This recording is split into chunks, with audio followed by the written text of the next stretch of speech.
Welcome to the InnoGuide podcast, where we share the works of authors and mentors to guide innovation. I'm your host, Bob Boudelier. This podcast, my website, my newsletter, and my community are focused on helping you discover the secrets of innovation in the age of AI. Since I don't rely on paid ads, I want to thank customers who bring me into their programs as a technical product accelerator to work alongside their teams and help them develop products smarter and faster without adding risk, while bringing human-centered AI skills into their organizations. You can learn more at www.innoguide.net. In this episode, number 102, we'll be sharing part 2 of The Secrets of Sandhill Road by Scott Kupor, and that's Kupor. After sharing Incorruptible 2 weeks ago by Eric Ries, I wanted to share The Secrets of Sandhill Road, which goes deep into the detail of how to set up a startup and what all the players are looking for in the VC food chain. I thought it was important to know the backstory and how to read the documents you get handed either as a founder or as someone in a company that's in a more advanced state, whether you're looking for a seed round or A, B, C, D. Of course, I've worked for companies that secured millions for an E round as well. But that was the motivation for choosing this book. I read it many years ago and I learned a lot from it, but I will advise that after reading this book, if you haven't read Incorruptible by Eric Ries, I suggest that's a good next step, because the documents shared here are the documents everybody uses, but there are many options to how you structure your company. And Eric Ries points out how important it is to know what your board will hold you to, and that is what's in those documents. So you don't want boilerplate in there, which is what I will say 9 out of 10 companies have in their founding documents. So anyway, I've actually used this book as a reference several times to help clients evaluate a term sheet, and I've used it myself to guide how to create draft documents for funding a startup. I hope you enjoy it. Let's get started.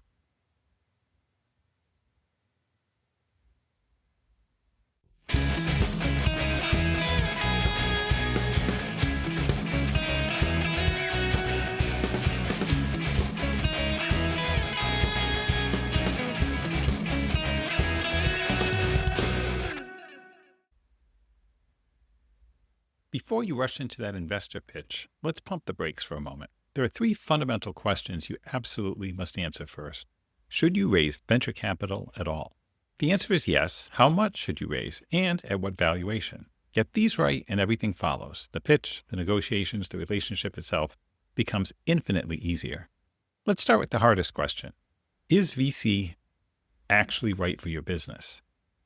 I know it sounds glamorous. Everyone talks about raising money, but here's what nobody wants to hear. VC is not the right tool for every business. Everything in VC starts and ends with market size. You could have the most brilliant idea in the world, but if your market opportunity can't realistically support a few $100 million revenue business over the next 7 to 10 years, you're probably not a good VC candidate. It's not a knock on your business. You could build a profitable multi-million-dollar company that enriches lives and still not a good fit for the venture model. It just means you need different funding sources, maybe angel investors, smaller acquisition-focused funds, or bank debt. Why the obsession with market size? Because VCs operate on a specific economic model. They build portfolios expecting most investments to fail or underperform, while a small number generate really massive returns. They need those home runs within 10 to 12 years to return capital to their investors. They're structurally required to chase big markets. That's not greed, it's just how the math works. Now, assuming VC is right for you, how much should you raise? Here's his answer. Raise enough to safely hit the key milestones that you'll need for your next funding round. When you're raising Series A, you should be thinking about what Series B investors will demand. Most early-stage companies fundraise every 12 to 24 months, so calculate what you need to achieve specific goals, maybe a commercially available product, and $3 to $5 million in customer contracts. Then add a cushion for things going sideways, because they always do.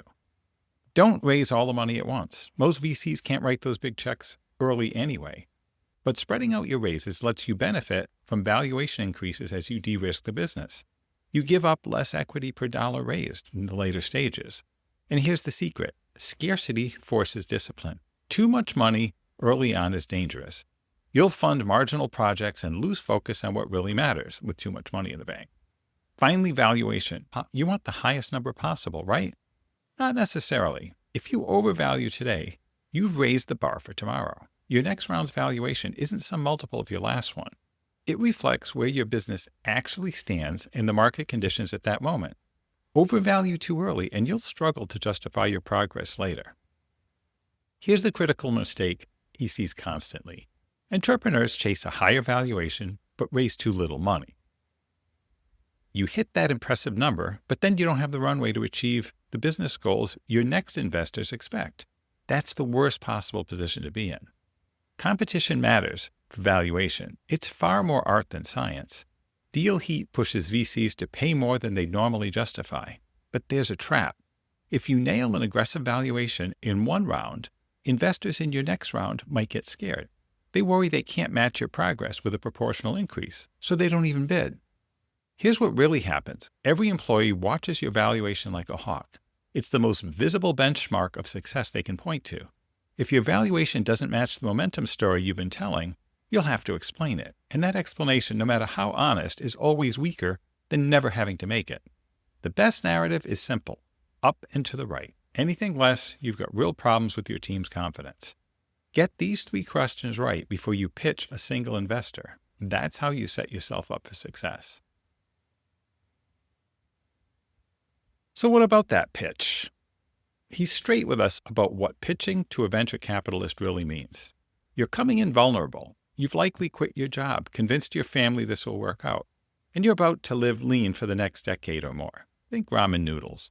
His partner Ben said he slept like a baby as a startup CEO, waking up every few hours crying. But if you read this far, you're probably all in. So let's talk about how to make this actually work. First, understand how to get the meeting. Yes, VCs have websites with submission emails, but that's not your best path. The real moves happen through warm introductions. Angel and seed investors often have direct relationships with VCs since they're upstream in the funding process. Law firms work the same way. They see startups at inception and want to maintain relationships with funded companies. Those routes aren't available. Get creative. Finding a warm introduction is actually a screening test. It shows VCs your grit, creativity, and determination, exactly the traits they want in founders. So, what does your pitch actually need? Before you walk into that room, remember what motivates VCs. They need outsized returns to satisfy their investors. They're looking into 10-plus year cycles, knowing most investments won't produce returns. The few home runs, those 10 to 25 times returns, make or break their fund. Your job is simple. Convince them your company could be one of those outliers. The first essential element is market sizing. Don't assume the VC understands your market. You need to paint a picture so they can answer, so what? Look at Lyft. When they started, most people sized the market based on the existing taxi industry. But Lyft argued that was too myopic. With smartphones as network supercomputers, the market could be vastly larger. Better supply creates better convenience, which drives demand, which drives more supply. These are network effects. Make the case compelling. The second essential element is team. Once you've established market size, VCs ask, why you? Ideas are everywhere. Execution separates the winners from the pretenders. Spend significant time explaining what makes you and your team uniquely qualified to win in this specific market. When they invested in Nicira's Series A in 2010, they were backing Martin Casado, who had built software-defined networking foundations at the CIA and earned his PhD on the topic. That founder market fit was nearly perfect. Nicira was eventually acquired by VMware for $1.25 billion. Here's a critical mindset shift that separates strong founders from weak ones. If a VC challenges your go-to-market strategy and suggests a completely different approach, don't immediately cave. If you can be convinced to completely change course after just 1 hour of conversation, that raises red flags about your readiness to lead. Instead, show thoughtful engagement. Walk the VC through how you arrived at your conclusions. Listen genuinely and incorporate feedback where appropriate. This demonstrates both confidence and intellectual flexibility. The third essential element in addressing your next funding round, you absolutely need to articulate the specific milestones you'll hit with the capital you're raising today. VCs are thinking 2 moves ahead, already projecting whether the next investor will fund you at a substantially higher valuation. Aim for roughly doubling your valuation each round. This builds credibility with both current investors and employees. What about term sheets? When you receive a term sheet, if you receive a term sheet. It's thrilling and confusing. That document is packed with terminology that can make your eyes cross. The real challenge is information asymmetry. VCs have negotiated hundreds of term sheets throughout their careers. Founders typically handle only a handful at best in their lifetime. The term sheet breaks into two major buckets, economics and governance. Economics covers the investment size, valuation, and anti-dilution treatment, liquidation preference, the employee pool option investing. But governance probably has the greater long-term implications for your company's success. Many startups raise seed capital through convertible notes rather than equity. These start at debt but convert to equity, usually during a Series A. Most notes have either a valuation cap or conversion discount. A capped note establishes the ceiling on conversion price. Conversion discount means the note always converts at a discount to the Series A price. Here's the problem he sees frequently. Entrepreneurs raise too much convertible debt early on. Multiple rolling closings happen, and founders don't fully grasp the equity dilution until the Series A arrives. When it comes to valuation, a $50 million post-money valuation means exactly that. The company's value after the VC invests. That figure includes conversions of earlier convertible debt and the employee option pool. Here's how the VC actually arrived at that number. They work backwards from what they need. If they invest $10 million at 20% ownership and need a 10 times return, your company needs to exit at $500 million. If comparable companies trade at 5 times revenue, you need $100 million in annual revenue. Then they assess whether this market is big enough and what could kill this. That's valuation in practice. So what are the key economic and governance terms? The employee option pool should be large enough to cover expected hiring until the next financing round. It's a dance between the CEO, who wants to keep it small to avoid dilution, and the VC, who wants it large to attract the right people. Liquidation preference determines who gets paid when the company sells or winds down. A 1x non-participating preference means the VC gets its original investment back first. Non-participating means the VC chooses take the preference or convert to common shares and participate like any other shareholder. The board is where much power lives. The board hires and fires the CEO and votes on major corporate actions. In an ideal 3-person board, 1 seat goes to the lead investor, 1 to the CEO, and 1 to an independent director. This creates balanced governance.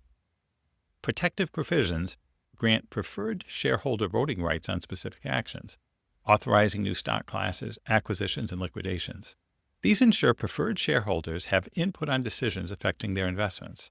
Registration rights ensure VCs can get their shares registered for liquidity.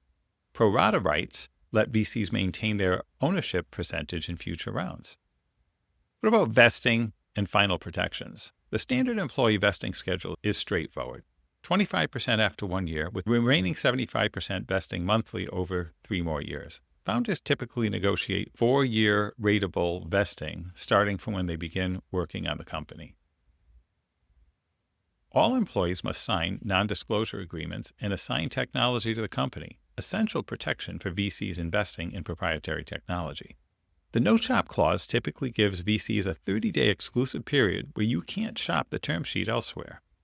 So here's the overarching lesson. Be forward-thinking and remember that simplicity wins.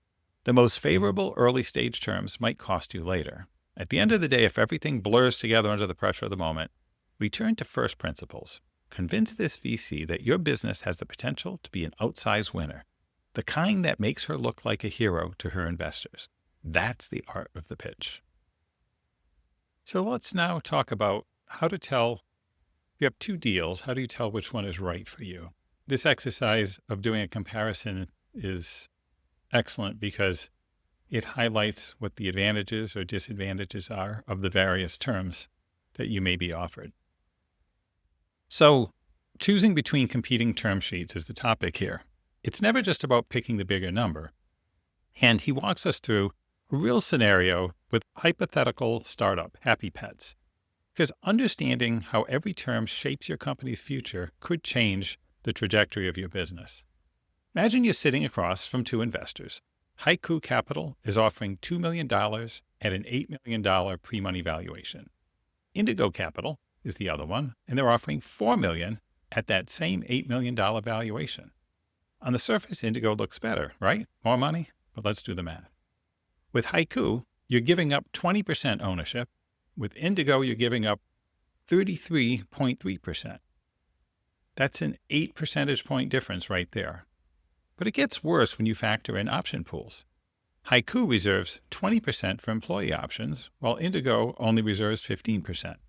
Suddenly, the dilution compounds, and that extra $2 million starts looking expensive in terms of founder equity. But here's a critical question he always asks founders. Can you actually use the money? This is where most people get it wrong. Raise what you need to hit meaningful milestones for the next 12 to 24 months. If the extra capital reduces your execution risks or helps you achieve greater milestones, which could earn you better valuations in your next round, then maybe it's worth it. But if you can't productively put it to work, you're just giving away equity for cash sitting in the bank, and that's a terrible trade. So here's when things go wrong. What happens if you need follow-on funding at a lower valuation? This is where anti-dilution protection becomes absolutely brutal. Haiku uses broad-based, weighted average anti-dilution. It's gentler. But Indigo uses a full ratchet, which sounds dramatic because it is. In a downturn scenario where momentum capital invests at a lower valuation, your founder ownership drops to 44% with Haiku. With Indigo, 19.4%. That's not a difference. That's devastation. Then there's liquidation preferences. Haiku takes a one-times participating preference, meaning they get their $2 million back first, then participate like a common shareholder in everything else. Double dipping. Indigo takes a non-participating preference, which caps their upside at their ownership stake once you hit certain valuations. In an acquisition, this distinction could mean millions of dollars in your pockets versus theirs. So who actually controls this? Governance controls this. Haiku proposes a common controlled board where you maintain voting power over critical decisions, hiring your CEO, major pivots, that kind of thing. Indigo takes 2 board seats to your 1. That means they control the board. And when Indigo controls the board, they control your company's direction on every major decision. The answer is that there's no universally better deal. The right choice depends on 3 things: your confidence in execution, your actual capital needs, and your risk tolerance. Some founders need that larger check for peace of mind, but others would rather maintain control and move slower. Both are valid choices if you understand what you're actually choosing. But the lesson here is simple. Look at the whole picture: valuation, dilution, anti-dilution mechanics, liquidation preferences, governance. All of it matters, not just the headline numbers. Make informed decisions because the deal you sign today shapes the company you'll be building tomorrow and for years from now. So in this segment, we're talking about boards of directors. This often confuses founders and investors alike. What do boards of directors actually do, and what shouldn't they do? You've probably heard the term boards of directors used interchangeably, whether we're talking about Apple or your 3-person startup, but they're fundamentally different animals. Let's start with the distinction between private and public boards, because it matters enormously. When you have a public company, the board is elected by common shareholders with one clear mission: maximize shareholder value. Simple. For private startups, that's where it gets complicated. You've got multiple classes of shareholders: Series A investors, Series B investors, common stockholders, and each negotiates for board seats, and each group has different interests. And I just want to make a callback to Eric Ries's book. Even with public companies, the clear mission is the mission stated in the company's public filing for what their mission is. So the board is accountable to what that mission is. And if you don't edit the documents that the lawyers hand you, the documents effectively allow them to maximize shareholder value, although it doesn't specifically say that either.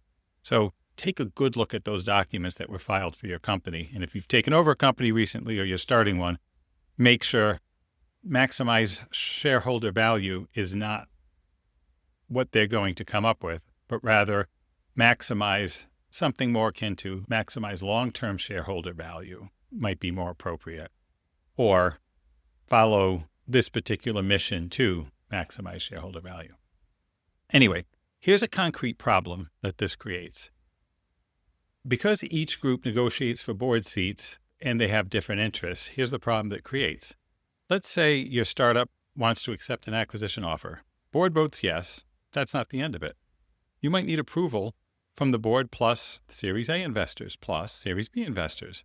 And a later stage investor with a relatively small economic stake can wield enormous power through their series-specific voting rights. Add in anti-dilution and liquidation preferences, and suddenly the preferred shareholders and common shareholders, the employees holding options, for instance, aren't rowing in the same direction. This brings us to what he calls the fiduciary problem. Venture capitalists sitting on your board face a real tension. They have a fiduciary duty to your common shareholders, while simultaneously serving as general partners with obligations to their own limited partners back home. When preferred and common shareholders' interests diverge, and they will, especially in an acquisition scenario, whose side are they really on? It's a genuine conflict, and it's baked into the structure. So what should boards actually do?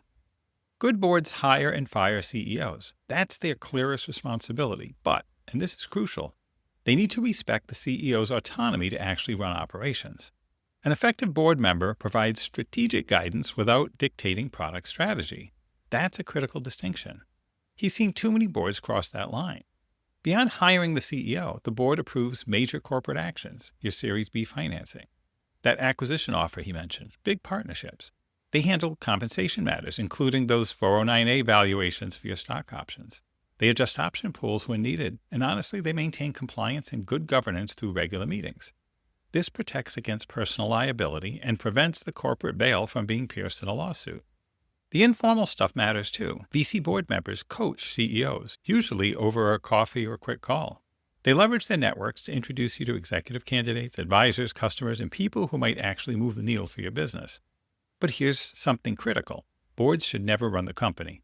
They should never dictate strategy. That's the CEO's domain. Full stop. If your board starts overstepping here, address it directly. Either you've got inexperienced board members who don't understand their role, or there's a deeper concern about whether you're the right CEO for this company. Either way, it needs to be addressed. Finally, here's something founders don't always realize. You actually manage your board. You do this by setting clear expectations up front about how you'll work together. Establish feedback mechanisms so you're not surprised in board meetings, and they're not either.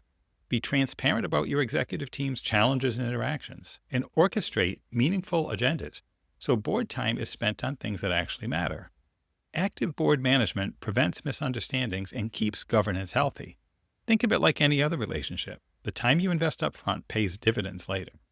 That's the reality of boards. They're not mysterious, not all-powerful, just another relationship that requires clarity, honesty, and intentional management. So what about the legal duties?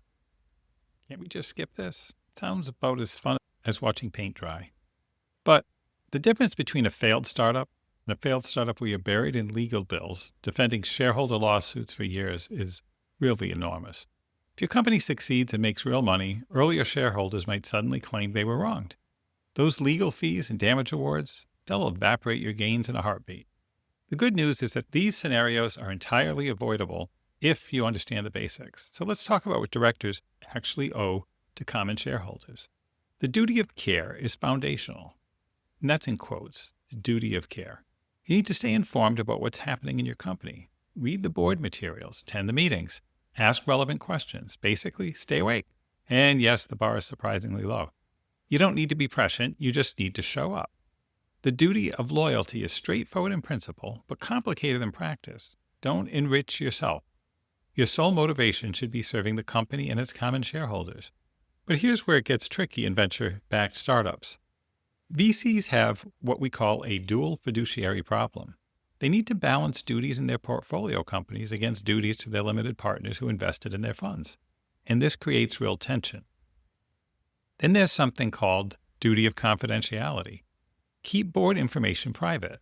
This became especially thorny when Scott's VC firm invested in both Mixed Media Labs and Bourbon back in 2010. When Bourbon pivoted into photo sharing and became Instagram, they had a conflict. They managed it by supporting Mixed Media's funding round through another VC while they focused on Bourbon. Some firms use Chinese walls, basically formalistic information barriers that prevent partners on competing boards from sharing secrets. But when one partner holds both seats, you're relying on disclosure and recusal instead. It's tricky. Here's something critical, though. Board members owe fiduciary duties only to common shareholders, not preferred shareholders. Preferred shareholders negotiated their rights with sophisticated VCs. They can protect themselves. But common shareholders, they need the board to protect them, and that's the difference. Now, the business judgment rule is your friend if you follow a good process. Document it in your meeting minutes and act in good faith, and you're presumed to have acted properly. The burden falls on whoever is suing to prove otherwise, and that's a high hurdle. But there's an escape hatch, of course. Violations of the duty of loyalty. If you can show board members prioritize their own interests through fraud, self-dealing, or conflicts, everything changes. That protective shield disappears, and courts apply the entire fairness standard instead, also in quotes. And now you have to prove you acted in the company's best interests, and you can't indemnify yourself against duty of loyalty breaches. Personal liability becomes real. The Trados case is the perfect illustration. The company raised almost $60 million in VC funding, then accepted a $60 million acquisition offer. There was also a management incentive plan worth almost $8 million. The distribution was stunning. VCs got $52 million, management got almost $8 million, and common shareholders got $0. Common shareholders sued, and the court found the VC board members were conflicted. Their liquidation preferences created misaligned incentives, and the evidence showed VCs cared more about working on winning companies than pushing for better prices on losing ones.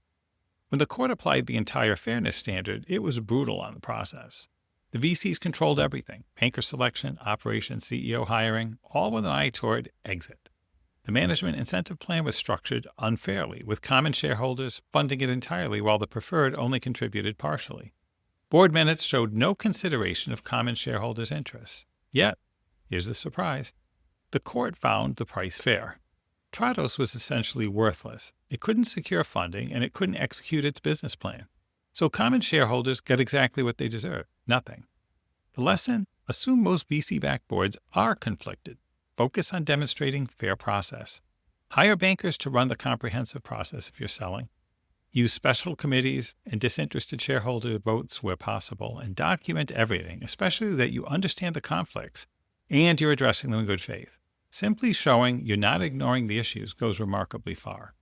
That's how you protect yourself and your shareholders. What about down rounds, when bad things happen to good people? Nobody wants to discuss them, but they're a reality of startup life. A down round happens when you raise capital at a lower valuation than your previous round. And believe me, they come in many varieties, he says. Sometimes a new investor leads it, and sometimes existing investors step up. Sometimes the whole thing evolves into a full recapitalization that doesn't just lower your valuation, but actually reduces liquidation preferences and can even involve reverse splits of existing equity. The same fiduciary duty principles we discussed with troubled acquisitions, they apply here too. Here's what he sees happen over and over again. Companies miss their milestones. Maybe the market developed slower than expected. Maybe your product launch got delayed or sales didn't materialize the way you hoped. Perhaps hiring took longer than planned. When this happens, founders often want to kick the can down the road with bridge financing or extensions on previous rounds. That's usually a mistake. The real problem is that your expenses have grown beyond what the company can rationally support anymore. You need to face reality. We are where we are, and something needs to change. A properly executed down round or recapitalization resets the company and allows you to restart. Yes, it's painful for everyone involved, but if people still believe in the mission, it's probably your best path forward. Avoiding this reckoning often just kicks you toward another crisis when you try to raise the next round. Here's where process matters tremendously, though. Run a genuine market check with outside investors. Get banker involvement if you can. Separate new options grants from the financing itself. This prevents the appearance that you're buying votes. Offer all shareholders the right to participate pro rata. Implement go-shop provisions and get disinterested director or common share approval. These practices demonstrate fair dealing and protect you against future litigation. Now, when you're actually navigating down a road, you need clear incentive structures to keep your team motivated and aligned with investors. Have your lawyers re-educate the board on fiduciary duties and get that discussion reflected in your minutes. This protects everyone. Then, once you've raised that new capital, don't waste the opportunity. You need a concrete plan for success. Talk with your existing VCs about reducing their liquidation preferences. Forward-thinking VCs understand that some reduction is necessary to align incentives with your management team and your employees. Consider a management incentive plan that allocates a percentage of acquisition proceeds to key employees before investors take their liquidation preference. But be careful. A MIP, that management incentive plan, creates short-term sale incentives that might undermine long-term thinking. Address dilution head-on. Expand your option pool and grant new options to remaining employees. When people have deep out-of-the-money options, they leave, and those shares come back to the pool for regrants. You can offset dilution by increasing the pool size itself, with investors bearing most of the burden if they believe in your plan. Winding down becomes inevitable. Understand WARN, W-A-R-N, Act requirements. Federal law requires 60 days notice before shutdown for companies over 100 employees. Some states like California require it at 50. You cannot keep employees working beyond what your cash covers. That creates personal liability for officers and directors. And the same applies to accrued vacation. Use it or lose it policies help here. Finally, let's clarify the hierarchy. Equity holders understand they're at the bottom of the repayment ladder. In a wind down, they'll likely receive nothing. That's the bargain they accepted. Debt holders sit much higher. And here's what surprises people. Your board doesn't actually owe fiduciary duties to debt holders. Your legal obligations run exclusively to equity holders. That said, treat your creditors well anyway, maintaining those relationships, staying transparent, and making genuine efforts to return some portion of what you owe. That's strategic wisdom, even if it's not legally required. These situations are never easy, but handled with transparency and integrity, they give your company and your people the best chance at success. How about exits? After everything we've covered so far, he wants to offer something genuinely positive, a successful exit from your startup. When they talk about exits in venture capital, they're really discussing two main paths, acquisitions or IPOs. Here's the important distinction. When a VC-backed company goes public by IPO, the company itself isn't exiting, it's entering a new phase as a public entity. But the VCs, they're exiting their ownership stakes, which is exactly what they set out to do. Invest early, grow that equity value, and return capital to their limited partners. But before you start calculating your exit proceeds, here's something counterintuitive but crucial you need to identify who your likely acquirers are and build relationships with them before you need to sell. You don't have to expose your core IP or trade secrets, but relationships matter enormously, especially since they often start as business development partnership. Companies get bought, not sold. You can't wake up one day and expect potential acquirers to line up. Historically, acquisitions and IPOs split venture exits roughly 50-50. But starting in the late 1990s, IPOs declined significantly. Today, over 80% of VC exits happen through acquisition. When evaluating an acquisition offer, price obviously matters, but it's far from the only consideration. The form of consideration, whether you're getting cash or stock, changes everything. If the acquirer is offering its own shares, you need to analyze whether those shares are fairly valued. To protect against stock price fluctuations, boards often negotiate collars, upper and lower bounds, that trigger adjustments if needed. Another critical question, are those shares freely tradable? For employees whose uninvested options face three possible scenarios under acquisition: assumption by the acquirer, cancellation with new options offered, or acceleration for senior executives. This becomes very real, very fast. Now let's talk about what your board actually owes shareholders. This gets governed by something called Revlon duties, named after a landmark legal case. Here's the key principle. While your board doesn't have to sell the company, if it decides to go that route, it must act to maximize shareholder value.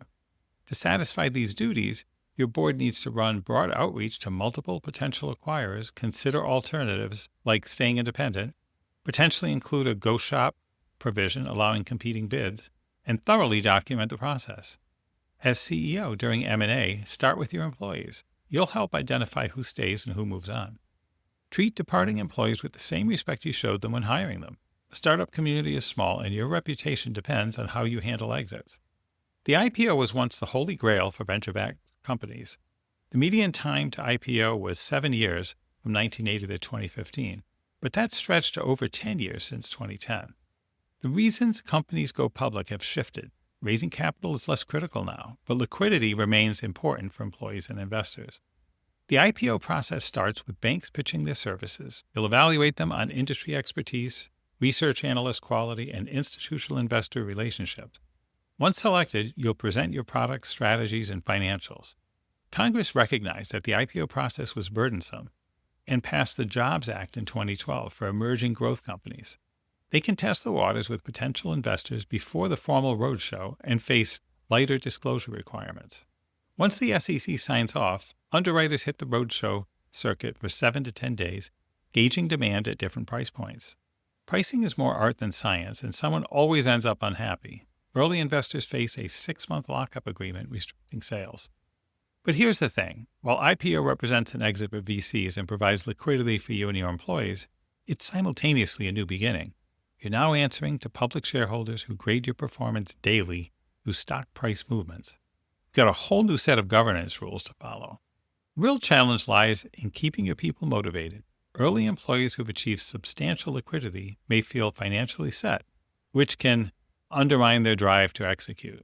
But let's be honest, these are genuinely first-class problems. You've accomplished something only a tiny fraction of venture capital entrepreneurs ever do. You've taken your company from founding through to a successful IPO. With that achievement comes a whole new chapter to write. So how does he wrap it up? He says, I want to be clear about something from the start. This book isn't meant to be the definitive guide to venture capital. Think of it more like a key that unlocks the opaque doors to understanding how VCs actually think, what motivates them, and why that matters to you, whether you're a founder considering raising capital, an employee holding equity, or someone evaluating partnership opportunities. His core belief is simple. You're better informed when making the massive decision to raise venture capital. So he now walks through how this industry has fundamentally evolved.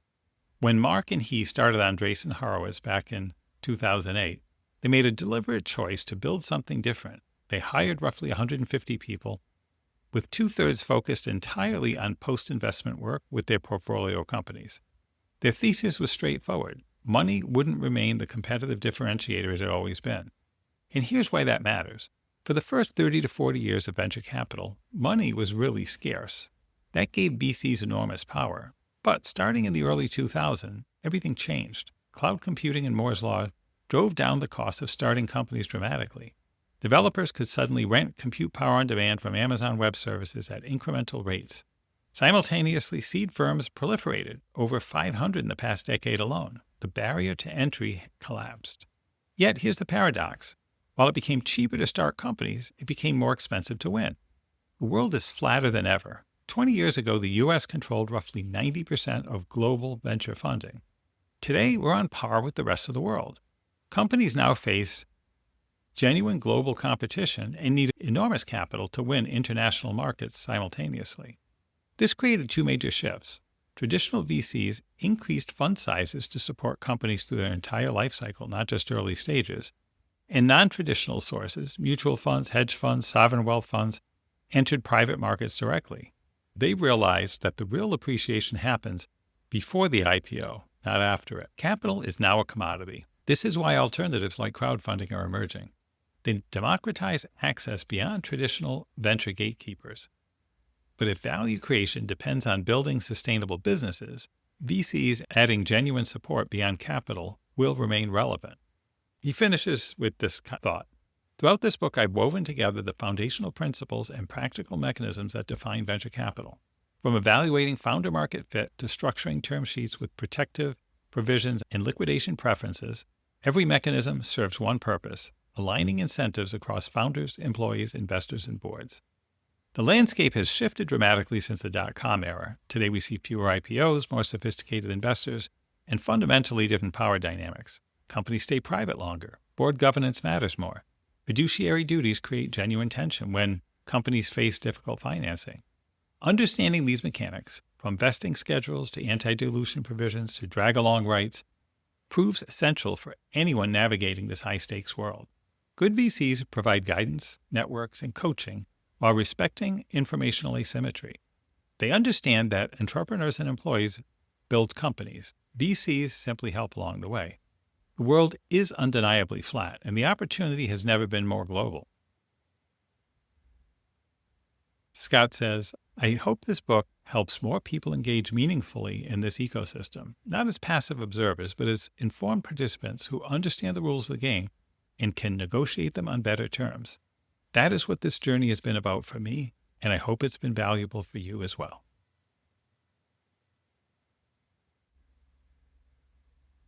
So we've reached the end of the book. It's a really great book, and I think every founder should have a copy of this book in their library because there are tons of examples he goes through in not excruciating detail, but detail necessary to know when you have an option on the table how to decode it.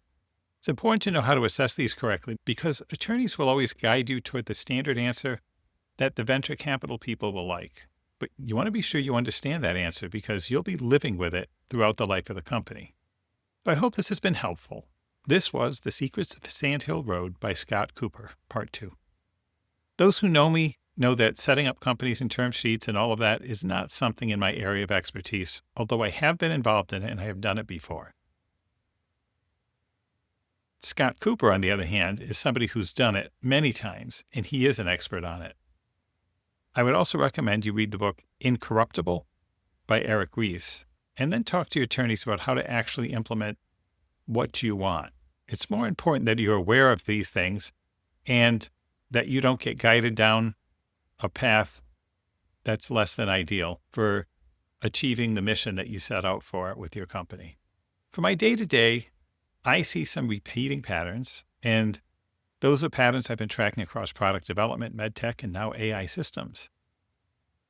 And that pattern is repeating. Work doesn't fail where everyone is looking for it. It fails in the gaps between disciplines, between the demo and production, between AI capability and AI control, between what the system can do once and what it costs, risks, and requires when it has to work at scale. That's the thread running through my work at InnoGuide and now at GetWrangler.ai.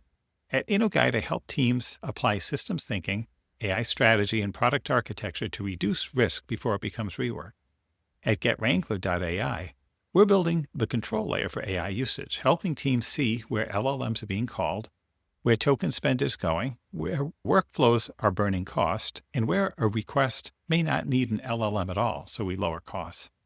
Because the next decade will not belong to teams that simply use more AI, it'll belong to teams that know how to manage it. If you want to connect, you can find me under the name Bob Boudelier on LinkedIn, or at InnoGuide.net, or GetWrangler.ai.